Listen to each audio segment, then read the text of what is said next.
ears. And so I fully expect that this year, with a limited number of races, with Mountain Dew as the sponsor, that we'll get a brand new paint scheme, like we did for a couple of the special paint schemes last year. So whenever we know what that paint scheme is and whatever podcast comes next, I'll be sure to cover it on the podcast. So that's a bit of your merchandise news. Before we get to the Las Vegas race weekend, how Dale Jr. did in final practice, since I've covered practice a bit already, and my expectations for Sunday's race, let me share with you just about a little over a minute's worth of audio from the Dale Jr. download. This was towards the end of their podcast this week, and the co-host on the show was talking about Dale Jr. and his stats at Las Vegas, and Dale Jr.'s reaction to what he was saying.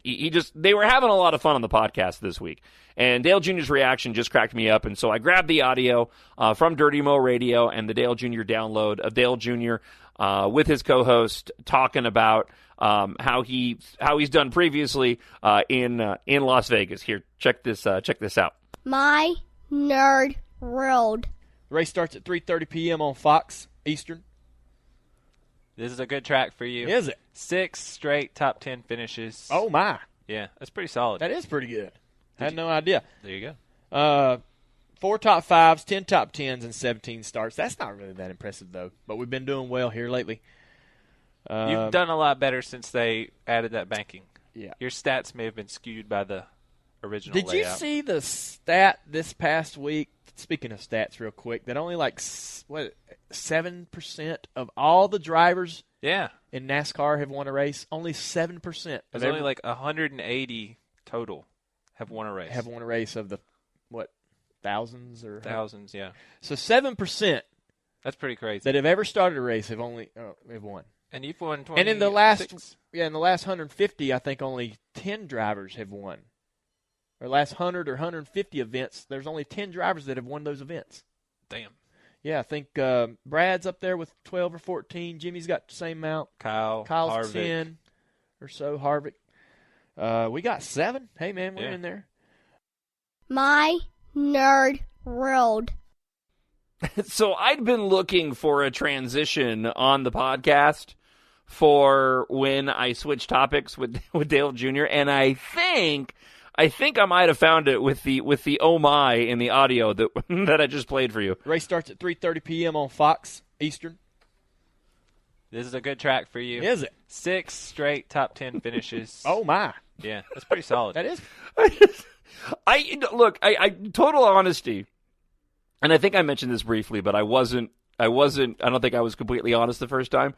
So I really like the Dale Jr. Download podcast, and I really like the Mike Davis and Taylor Zarzer hosted one they've been doing.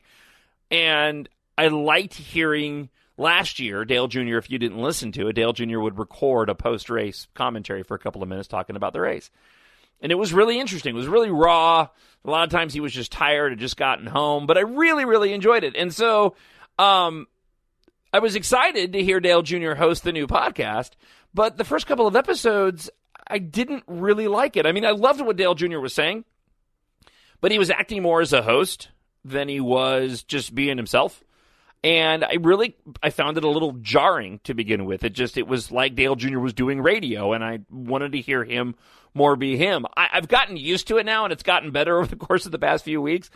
I think it's less about Dale Jr. trying to do radio and more about him just having a good time. I mean, he obviously has raised up his energy level in the podcast more so than when he did the post-race commentaries. But at the same time, he's having a really, really good time, and you can hear it in the podcast. And again, just one more time. Eastern. This is a good track for you. Is it? 6 straight top 10 finishes. Oh my! Yeah, that's pretty solid. That cracked me up. This is why it's going to be so difficult for me to find another driver when Dale Jr. decides to retire, just because there's no other dudes that are funny like him. Like, I like Chase Elliott, but the dude's just wooden. He's got no persona at all. I mean, Dale Jr. he just seems like such a good dude. I mean, he really is the embodiment of his father, but not being his father. I mean, he has those qualities, those charismatic qualities of his dad, without having the edginess. There's you would never describe Dale Earnhardt Sr. as vulnerable, I don't think. But Dale Jr. is vulnerable.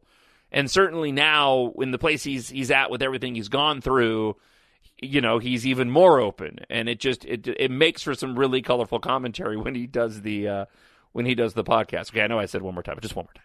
Eastern. This is a good track for you. Is it? 6 straight top 10 finishes. Oh, my. Yeah, it's pretty solid. All right, let's get to my prediction for this week. And look, they struggled in practice. If you watched not practice, but qualifying. Qualifying, they struggled. They had a really, really good round one. I think he was like 9th on the board. And I thought they were going to be able to work through and actually make it to the third round again. If you were watching qualifying, you know what happened. If you didn't, this is what happened. When they went out for their qualifying run in round 2, Dale Jr. went out and Jimmy Johnson was on the track, and they kind of got into each other's way. Dale Jr. was hanging back, waiting for Jimmy to finish his run, and didn't get off of pit road very fast. And because of that, he wasn't up to speed when he took the green flag. So that took a little bit of time off of his lap. And then he also said that he slowed down a bit because Jimmy was on the track. And subsequently, Jimmy ended up slowing down for him. So they both kind of got screwed up in qualifying, and he would have done better. So that was not a good indication. The car was fast enough to make it to the final round. Probably not a pole run, but I think he would have qualified in the top 10. Looking at the practice charts, I mentioned the first practice. And again, he... the first practice on Saturday, he was in the top 10 of 10 lap consecutive, the fastest consecutive 10 lap average. In the second practice, again, he posted a fast time of a third, but that doesn't really matter. He was down. All right, let me actually, if you can give me just 1 second here, I'll pull it back up because it doesn't sound great, but when you kind of look at when it happened, it looks a lot better. So he was 15th. Of the best 10 consecutive lap average. Now, what's interesting about this, though, is that you need to look at everybody above him and when they did it. So the top, all but 2 in the top 10 lap consecutive averages ran those fast laps on laps 1 to 10. Kyle Busch is in there, 18 to 27, and then you have Jimmy Johnson, lap 2 to 11, so it doesn't count. Dale Jr. ran those 10 laps for that 15th lap average, 18 to 27 as well. And you got a couple other guys within the top 15 there. Jamie McMurray, that was 26 to 35. Matt Kenseth, 21 to 30. Joey Logano, 22 to 31. And then, like I said, Kyle Busch is in there at 8th with 18 to 27. Look, that's relevant because that's the closest to race time when they ran those lap averages. And I'm kind of throwing out all those 1 to 10 lap averages because the track was cooler. And again, later in the run, the track got hotter and was the closest it would have been to race time. They were having some trouble working on the car through the bumps in turns 3 and 4, I believe is where the bumps are. And they worked on that quite a bit. And based off his commentary, the car's got really good speed in it. They've been saying it all weekend long. The problem's been they've been losing too much speed over the bumps through the corner.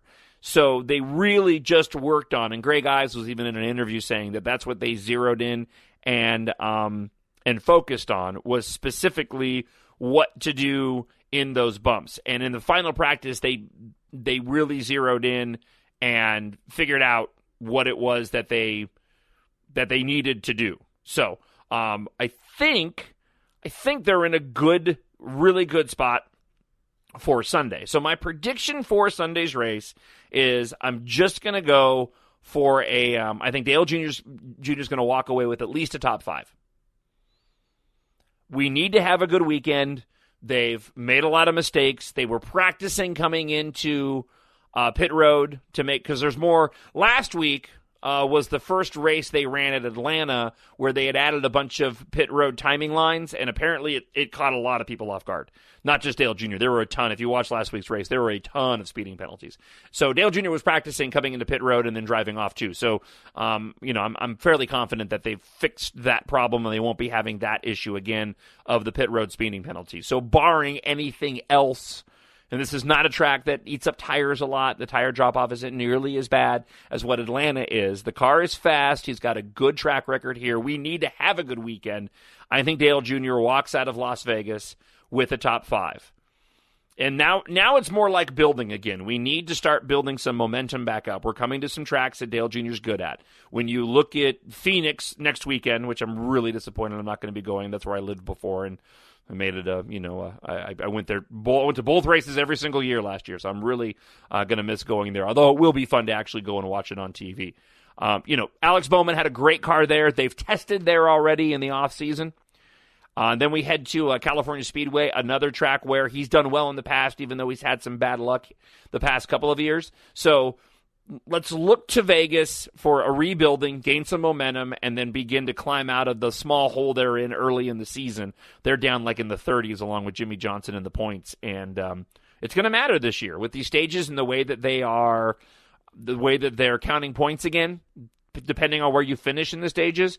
Kevin Harvick hasn't won a race yet, but he's already a full race ahead, having finished where he finished in the stages in Daytona and certainly in Atlanta. So I think we're going to have a good race Sunday. The car is fast. Junior continues to be happy despite the difficulties in the first 2 races of the season. And again, I think we walk out of there on Sunday with a top 5. He's got a fast enough car. So that wraps up the Dale Jr. race preview podcast. Dale Jr., do you have any comments? Oh my. So I hope you enjoy your race Sunday. We'll be back next week for a preview of Phoenix. Oh, my. And I'm looking forward to talking to you then. Again, if you ever want to email me, talkshownerd@gmail.com, talkshownerd@gmail.com. I just put up a My Nerd World Facebook page. Oh, my. I haven't done anything to it yet, but you can find My Nerd World on Facebook. You can find me there as well, John J.O.N. Justice. And you can also follow me on Twitter at John Justice. So have yourself a great race Sunday and a great week. We will talk to you next week. And until we do, go Junior. Oh, my. My Nerd World. And finally, for the most unusual pre-race prayers you will ever hear. Heavenly Father, we thank you tonight for all your blessings. You said in all things give thanks. So we want to thank you tonight for these mighty machines that you've brought before us. Thank you for the Dodges and the Toyotas. Thank you for the Fords. And most of all, we thank you for Roush and Yates partnering to give us the power that we see before us tonight. Thank you for Jim Performance Technology and the RO7 engines. Thank you for Snow Car Racing Fuel and Goodyear tires to bring performance and power to the track. Boogity, boogity, boogity.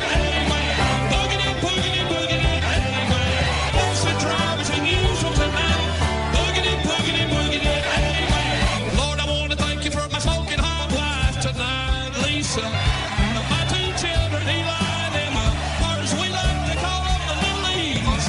Lord, I pray you bless the drivers and use them tonight. May they put on a performance worthy of this great track. In Jesus' name, boogity, boogity, boogity, amen. Boogity, boogity, boogity, amen. Boogity, boogity, boogity, amen. Bless the drivers and use them tonight. Lord, I want to thank you for my smoking hot wife. Boogity, boogity, boogity.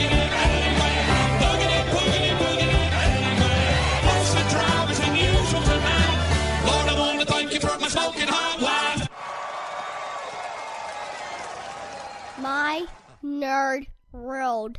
Oh, my.